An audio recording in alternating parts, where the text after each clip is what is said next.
Arsenal get a point off Liverpool, United smash and grab at Bournemouth, and City blow away Southampton. Welcome to the Top Bins Premier League review.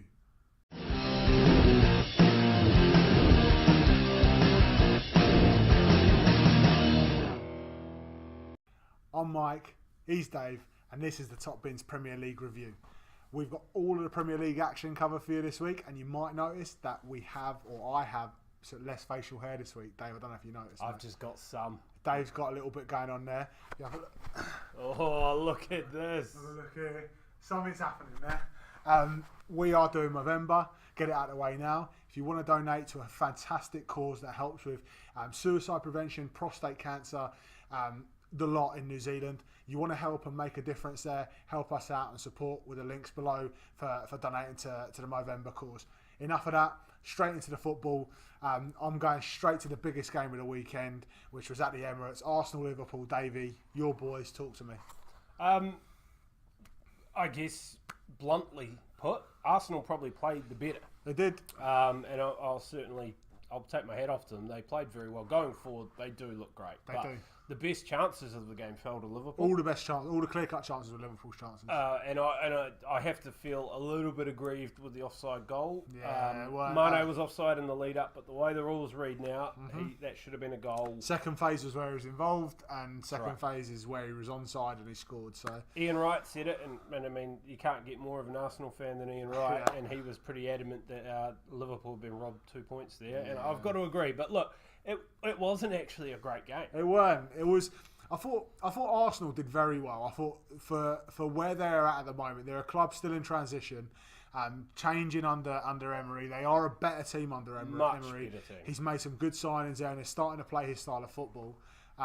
But they still didn't quite get hold of the game the way that Emery would have wanted them to, and the way they needed to if they were going to get a win from this game. At home, you'd have expected a bit more from them. They had a lot of possession in attacking areas, but that didn't quite turn into chances a lot of the time.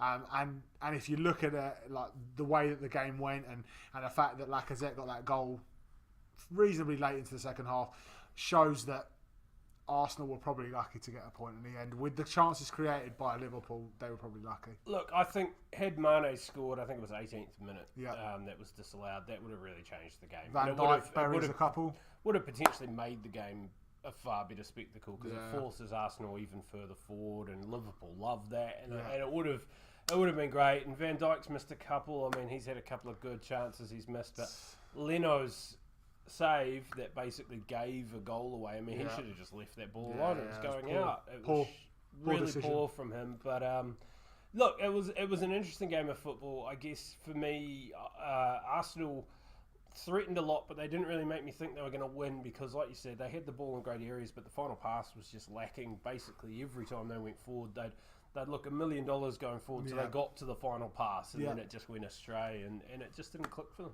Goals, Jimmy Milner.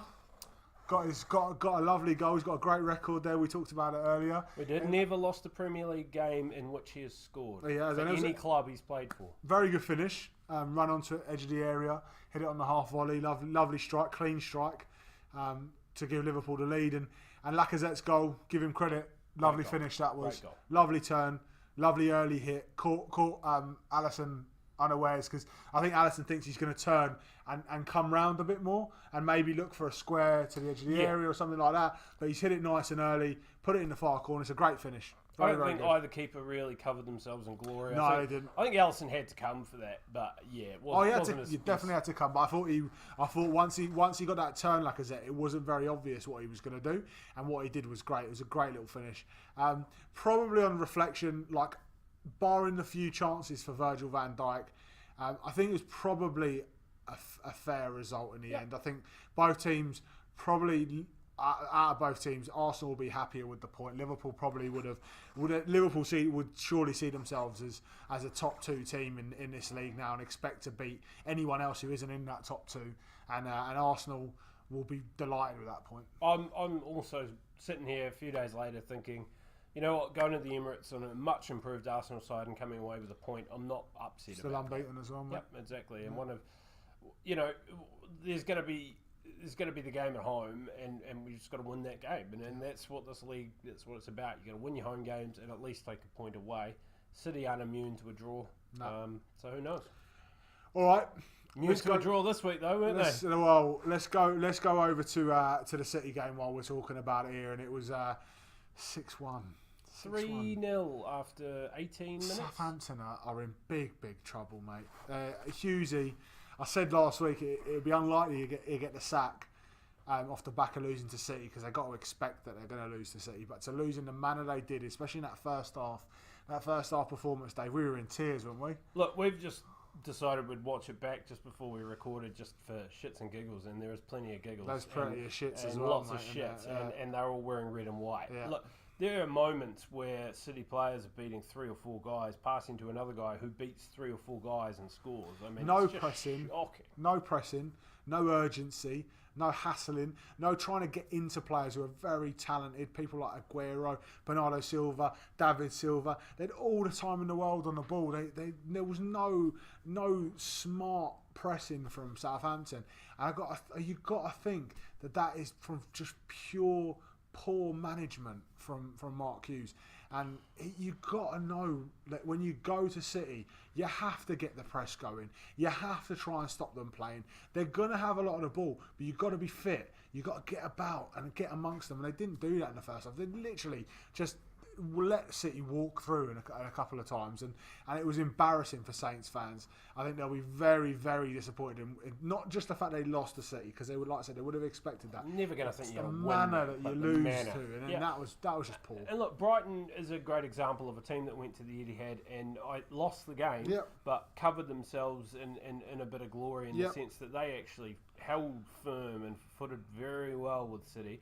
And it was only when they decided we're going to have a crack that City were actually able to get anything out of it. And what they did well, and they clearly, I mean, we've said this a lot, it's almost one of our T-shirts now, is Chris Hughton's a smart manager. He is a smart man. And put that on a T-shirt, you'll sell millions, because he's a smart manager. I don't know if Chrissy Hughton T-shirts are going to be big. Mate, he's such a looker. I don't know how they're not going to sell. He's a lovely chap. Glenn Murray and Chris Hughton on a T-shirt. Oh, what a T-shirt. Yes. But what he did was he got the guys like the Silvers. They got pressed hard. They had bodies on them. Rough contact, not foul contact, but they always knew someone was there. You look at this game, both the Silvers were just gliding around with the ball at their feet. No one anywhere near them. Loads of time to pick out the passes they wanted to pick out. You cannot give guys of that quality that much time on the ball. And look, City were great. Again, City took full advantage of Southampton's misgivings in that game, but you got to think that Southampton are in big trouble, leaking goals, struggling to score, looking like they're devoid of confidence, no ideas. That is a combination for a big relegation battle. It is, and look, the bottom 6 or 7 teams are really putting their hands up and saying we want to be relegated. It's a matter of who's gonna go for it. It's a scary amount of teams so early on that look so shit. And Southampton are really right in the thick of that. And the last goal, last thing I'll say on this game is the last goal. Sterling's bearing down on goal. They're broken from their own box, jogging. They're just barely running at all. The Southampton defenders have given up before they even get to halfway. And Sterling's on the edge of the box on a hat-trick, and he just goes, here you go, sonny, you have a goal. And Bam, even then, goal. McCarthy gets a big hand to it, should save it. Just piss poor, it's just poor from everyone. Got to be disappointed in yourself, Southampton. Mark Hughes, you're rubbish. You've got to be delighted if you're a fantasy manager and you've got Sterling as a captain and I didn't have him, so I'm gutted. But look, City, we know they're strong, but Southampton, big trouble. Let's move. Let's keep on the south coast, and let's talk about Bournemouth. I called this one as being an upset, and I think it was very nearly an upset, Dave. It was. Bournemouth were good for it in this game, and they gave United a big scare. United managed to, as I said at the start, smash and grab at this one. They got all 3 points at pretty much the last kick of the game, and Bournemouth would be gutted, wouldn't they? Look, I don't think that they were good for it. I really thought Bournemouth played very well. I think Bournemouth deserved the point. And this isn't anti-United. This is just on the game. United weren't in it for long spells. No. And Bournemouth were the team that they're starting to be less of the yo-yo. I mean, you couldn't accuse them of that this week. No, they played their very performance well. was excellent this week. Brooks is really impressive. Lovely player. That little back heel that he almost got past the Gea, really that goes nice. in. That is as good as That's anything we've that seen. would have been a great goal, yeah. He's a United fan too, so he would have loved that. Yeah. But look, they were very lucky. I thought for long patches of the game, their midfield was completely outplayed by a midfield that's worth probably a combined total of less than their United's most expensive midfielder. Yep. And I thought Martial did what he's doing at the moment. And Keep scoring, doesn't he? Thank God. But you look at some of the big names in that team, and there's serious question marks over the effort. You got to really question. So like result aside, and I thought I agree with you. I thought Bournemouth played very well. They looked good going forward. I thought they could have taken a few more chances. Fraser was a little bit less clinical than he's been in the past few weeks, and they could have done a bit more in that sense. But they played very well against United. You got to look at United now. Lukaku not even starting games. When he comes on, he looks terrible. He's not playing. He's not getting any minutes. I thought the one bright spot for United was actually Alexis Sanchez in this game. I thought he was probably the best player for them during the game, and he looked a bit more like he was back to his old self in terms of the busyness, creating stuff for United. He just looked. He was the focal point essentially to start with. He started pretty much as the false nine centre forward, and he pretty much looked like United's biggest threat in that game. Martial aside, but even Martial, he got the goal, but didn't really do a lot other than that. But you're right, and I think Sanchez has sort of realised once every 10 or 11 weeks I've probably got to earn my 400k. And he did look. He went out there from the first whistle, and he actually looked full of hustle, full of desire. Yeah. And that's always my issue with Sanchez is even when he was at Arsenal and playing well, you can tell really early on if he's up for it or not. Yeah. And I don't know what it is that gets him up for it. Photos of his dogs. No, I reckon it's the dogs and the piano. Isn't it? I'd be like putting up photos of like masked men trying to take the dogs. If you don't score today, one of your dogs is going. I think you get gym performances every week. Hold the dog out there at the top of the stadium. Oh, no, I'm a dog lover. I can't even joke about this. It's bad. But look, United. You'd argue going to Bournemouth and taking the points. It's a good result. It's a good result because Bournemouth are a top 6 team at the moment. They are and deserve to be. But performance-wise, I don't think as a United fan you could sit there and go, "Oh, we played very well and won the game." You smash and grab, as Mike said, pretty lucky. Jose looked pretty happy at the end. He didn't show much emotion normally, but when that Rashford goal went in, he got up and he loved it, didn't he? He wanted some of that. So well done, Jose. All right, let's move on to another action-packed game. We're going to go to the Wolves and Spurs game, which was a cracking game of football to watch. Lots of goals, lots of talking points, Dave.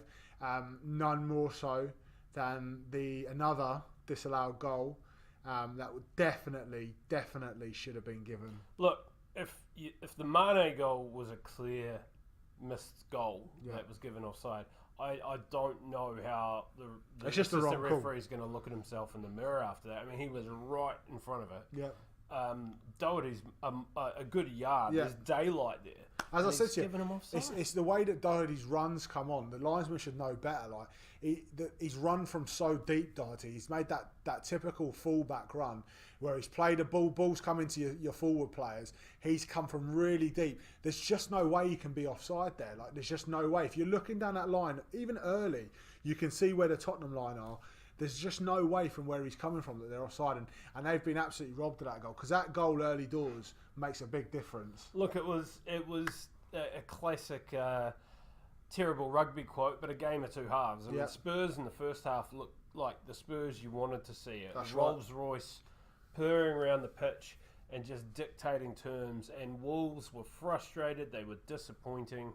And they've gone in, and I mean, you could see Nuno after conceding. There's a couple of shots of him just losing the plot. Yeah, you don't want to see that man angry, I tell you. And he would have. It's like an axe murderer. Yeah, that's right. And he would have plugged the hairdryer in at half time because they came out in the second half, and they just looked like the Wolves side that played City, the Wolves side that we've seen week in, week out. Would come out in that game right. as well. Like. And Spurs had no answer for it, and bar a poor decision. Yep. They take a point from that game. And look, they had chances as well. Like Wolves had more chances beyond the 2 penalties to score and get back on level terms and even win that game. They had plenty of chances. 2 penalties, both definite penalties. Strange that they decided to change penalty taker. Yeah, it was odd. But both very, very well taken penalties from Neves and Jimenez. Very, very good stuff. Spurs again, we say it, but they're picking up points. They'll be delighted. Eric the Apple got his goal started off and he looked good, didn't he? Very well. I thought he was man of the match for Spurs anyway. I didn't really rate him going into the season. I've never really seen a consistent... I've seen him play games well, but not a stretch of games well. And for that reason, I sort of didn't buy the hype. But this season, look, you got to say, he's their man at the moment. He is the guy that's driving them forward. Guys like Son, Eriksen, Dele Alli, and even to a certain extent Harry Kane are just simmering, whereas he's full on the boil, and he just, every time he touches the ball, he looks electric. I agree with you, Dave. Eric the Apple, who knew? He knew. I know. Well, not in his fantasy team. He's not in my fantasy, but look, Tottenham will be very happy with the 3 points. Got to be more consistent. Got to be better at seeing games out, but 3-2 is a cracking game, and Wolves will be a bit disappointed off the back of that, I think. Not a lot of teams are going to go to Wolves and take all 3 points too. So, look, credit to Spurs. Yeah. All right, let's go to Stamford Bridge, Chelsea and Palace. Palace. I think that they had a couple of chances in this game, but they were never going to win this game. Townsend took his goal, beautiful. Great finish, great finish, but realistically, didn't create much. Chelsea bossed it just as you thought they would do. Lots of possession, lots of wearing, grinding down your opponent to be able to create chances. And Morata looks like he's finding his goal-scoring form again, and he's picked up 2 goals in that game. Again, not surprised by the result. Chelsea up there and deservedly up there, but Palace got to do more. They've got to find a way to be able to get themselves into games a bit more and get players like Townsend, Zaha, players like that into the game more, because they're just so fleeting at the moment in terms of moments in the game. They just don't have enough. And Townsend's had 1 chance in the game, and he has taken it beautifully. Buried that's it. That just shows. You give the guy the ball in a good position, he can do good against any team. I mean, if you're scoring against Chelsea, you're scoring against one of the better teams in the league at the moment. And it just shows they're not getting the ball to the right men in the right areas of the pitch. Zaha's touching the ball all around the halfway line. And look, he's a forward. Sometimes that's going to be the case. But then you've got to bomb on and help him out so that he can move forward. And that just wasn't happening. They were just static around him. And look, the only real surprise for me in the game is that they scored it all. I think look, it went the way we thought it would go. Chelsea probably never really got out of third gear. They were very comfortable throughout the game, and you've always felt if they needed to, they could have just turned it up a little bit more as well. And Hazard came on and managed to kind of get a few minutes under his belt after his knock. I don't think there's much more to be said. Chelsea did the business, got the 3 points there. Let's move over to West Ham, our mates. Thought they stunk of it. Still think they stink of it, but good performance. And they beat Burnley 4-2. It was a cracking game. It was a decent game. Burnley, oh man, I find them a really hard watch. Yeah, they are terrible to watch. 1 week Tarkowski will play great, the next he's awful, and this was an awful gave week. It to him as well, didn't he? Oh boy, did Gave him both barrels when he scored, right up in his mush, giving it some of that, winding him up. And he was, Arnautovic, I mean, we say it all the time, he is their man, and he was strong. He had some deft touches when he needed it, some good power and strength when he needed it. Took his goal really well. Just look, he is the heart and soul of that team. Sorry, Mark Noble, but you're not. You're shit.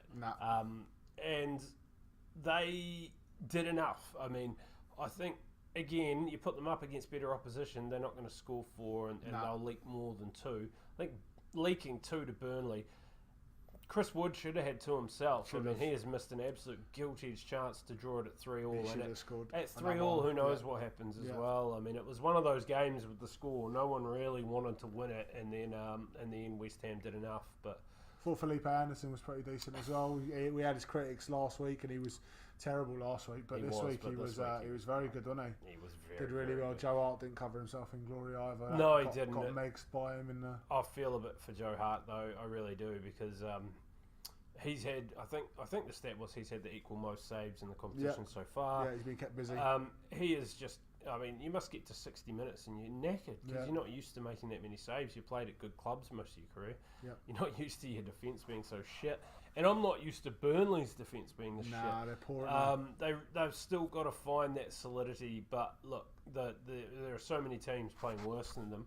They could get away with it. They could. That's what I think. I think they're probably the better of a bad bunch at the moment. But Joe Hart, I think mostly he'd be disappointed that he hasn't got a contract with Head and Shoulders anymore. Well, that's right. I know. Disappointed that you don't get the big contracts when you're at Burnley anymore. And that's, you don't. And when you got chocolate wrists, maybe you'll get something from Cadbury. Who knows?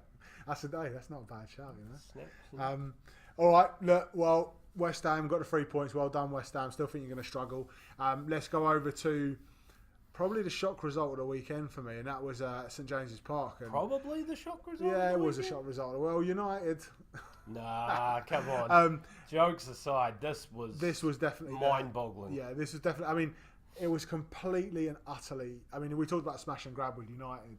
This was a complete and utter smash and grab, where Watford they'll go back into that changing room at the end of the game thinking, how did we not score a goal, at least one goal, if not 3 or 4? They had so many good chances in that game, and they just weren't clinical enough. And then everyone says it about the Premier League. You don't take your chances, you're going to get punished, and they got punished. Newcastle had one good chance. They had a couple of little chances, but one clear-cut chance in the game, and they took it, and it was expertly taken. Unbelievable. Great goal. Yeah. Watford had, I lost count at about 15 clear-cut chances. I think they had a total of 24 shots in the game. Shocking. As an away team, having 24 shots was pretty big. And what really got me was the quality of the finishing. Yep. Newcastle players weren't all over the guys taking the shots. It was just not clinical in any way. And yeah, you're right. I think Javi Garcia gets them back into the changing room and just says, "What the hell was that?" Just unbelievable. He'd be working on finishing practice this week, but off the back of that game. And I'll tell you what, Newcastle will be Rafa will be absolutely buzzing with that win, because there's no way he would have expected to get 3 points against a fairly decent Watford team, the form that Newcastle are in. But they've managed to get a point there. Get 3 points there. And that is hugely important for them in their campaign to try and stay up this season. That is massive. If you can pick up points against teams like Watford, it gives you a good chance to go and pick up points against your relegation rivals and stay up. And that's going to be huge for Rafa. I mean, normally you'd sit there and go, "Oh, clean sheet as well, what a bonus." But look, we'll be honest. The clean sheet was nothing to do with Newcastle's defence. No. At times, Newcastle's defence was like a sliding door just opening up. It was awful, but the finishing was worse. And Watford, this is what really frustrates me with Watford. They started with a hiss and a roar. They looked great. Then they fell off, and then they came back. And you thought, right, they've come back. One thing they haven't lacked for is finishing and commitment in the final third. But this week, they looked like it was like a training run. Yeah. And it was a training run where they were getting paid to not score. It was like they were playing crossbar challenge. It was awful. And yeah, this is the games where guys like Pereira have got to come out and score a normal goal. Yeah. They've got to not slalom through 10 guys and score, but just get the ball at the feet on the box and score a goal. Yeah. And when it comes to these kind of games, he's just not there to do it. That was the other thing, is just that consistency that we talked about. Yeah, a lot of these guys that can do well on their day, but just no consistency, and that's going to hurt Watford. I reckon it's probably why they call it the Blues, Dave. Elton will be fuming. Elton would have been absolutely fuming. I reckon Elton probably could have nicked one in that game, to be fair. I reckon get Elton in the box, he'd get up, cheeky header on there. Decent. He'd bit aerial prowess. All right, let's move on to our Lord and Saviour's team, Gylfi Sigurdsson's Everton. Gylfi actually missed a few good chances in this game. Look, I'm going to say this now because you keep talking about this. Gylfi, look, fabulous assist. Stunning assist. Great assist. Great assist. Good hit as well by Richarlison. Apart from that, he wasn't very good. And I know you're going to sit there and try and convince me he was, but he wasn't. And you've just got to take your medicine sometimes. But he's the pivotal player for Everton. I think he's the reason why. I don't disagree with that. Why they're doing well, but he definitely wasn't one of his best games. Let's say that in terms of he could have scored a couple of goals, but let's not take away from Everton. In particular, Richarlison. Excellent finish for the first goal. Yeah, Gylfi slid him in lovely there, but that hit first time. You're only doing that. All you can do is hit it first time, and you're going to get a goal. If you take a touch, defender's on you. You lose the angle. Transfer's gone. He has to hit it first time. He's actually ripped the net out with that one. Absolutely great finish. That was the key. Is you've got to hit it. You've got to hit it on target from there. So that's relatively hard to do. Yep. But the power he generated, brilliant, stunning. And if anything, again, not being critical of Gylfi, but the ball, like you take that ball versus the ball that Aguero had put on for Sterling. Yeah. And the Aguero ball was of a perfect weight. Yeah. The Sigurdsson one was maybe 5% too heavy. Yeah. And he still got onto it, and he still bloody Lashed ripped the old onion bag apart. It was magic. Everton will be very pleased with the 3 points. They looked very good for it as well. I thought they played really well. Definitely Silva got into them and had a word with them.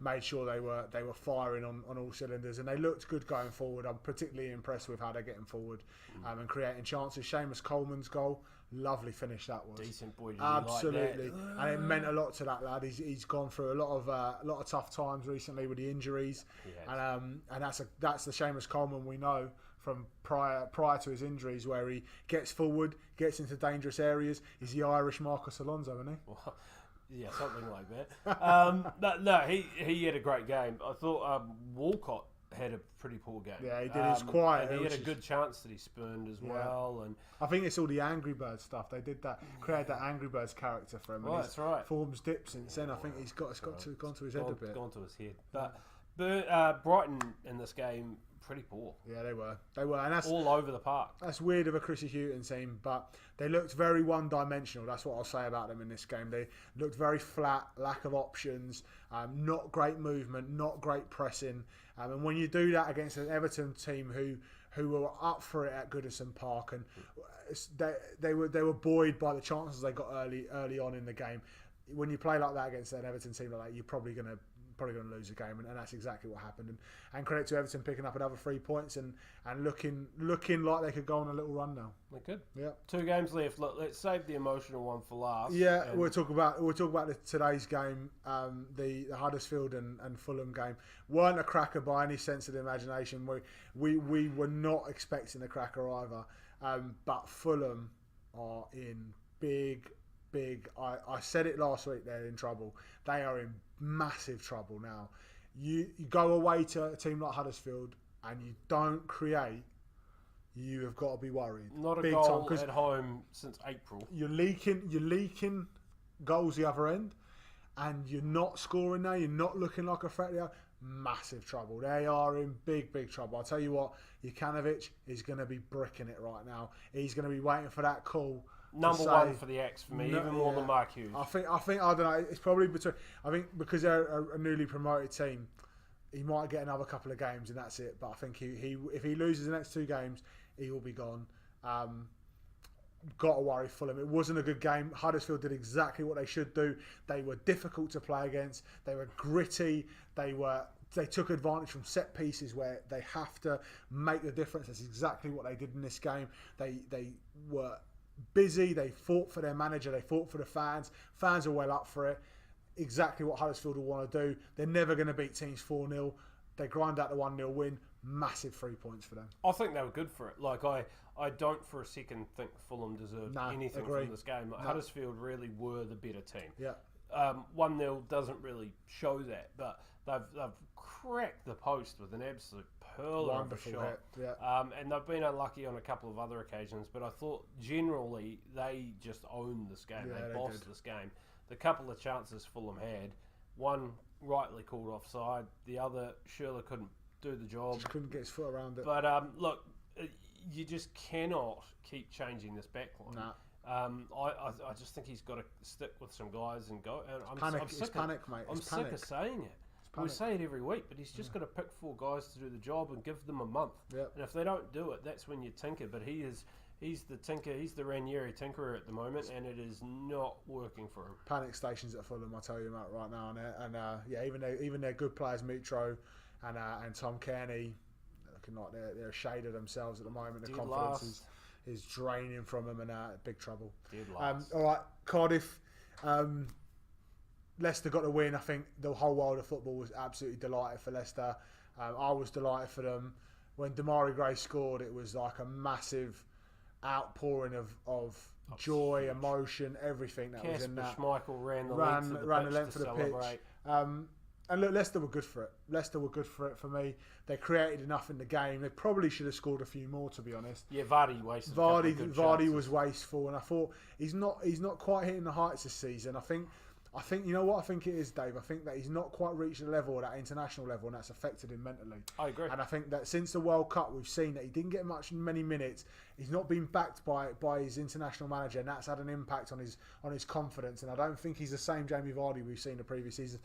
Given they haven't got Mahrez, and Mahrez was a big part of it, they've still got Maddison, who does create a lot for him, and he's still getting chances, and he's just not bearing them at the moment. So, look, delighted for Leicester. We won't go on too much about that game because there wasn't a hell of a lot in that game. But I thought that Leicester did exactly what they should do. They were professional in a very difficult time, and they got the win, and delighted for them. Last couple of points on that for me. Completely agree. I mean, I thought Neil Warnock was fabulous in his post-match. He was very complimentary, almost like I didn't set my team up to lose, but I'm not upset that we did, and I think that was great. I don't think he wanted to spoil the party. He would have taken 3 points any day. Of course, yeah. In that situation, you've got to have a heart, and I take my hat off to him. I thought that was really cool. Yeah.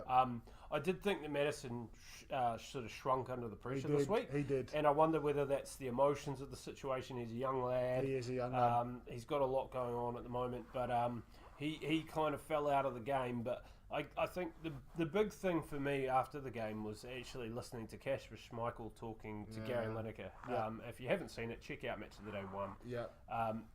Just a fabulous interview. Yeah. And Kasper Schmeichel just comes across that is great lad, exactly what you'd want to see from a stalwart of your club. Yeah.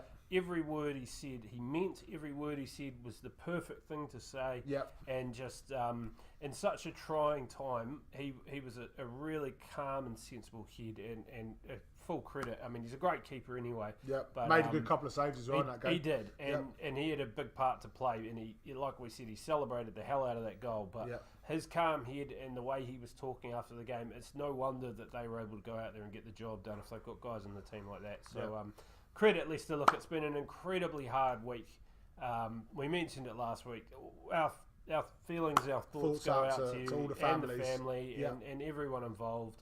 It was a horrible situation, and just a huge credit to you and how you dealt with it. Well done. Yeah, cracking stuff from Kasper and cracking stuff from Leicester. All right, look, that's the wrap up. That's the review for this week. We hope you've loved it. We've loved it. Make sure you hit like. Make sure you hit subscribe, and don't forget to check out our Facebook at facebook.com/TopBinsFantasy. Thank you very much for watching. This has been the Top Bins Premier League review. Cheers. I say what like they talk like they know. Talking like they know. What do they know? Talking like they know. Maybe they know.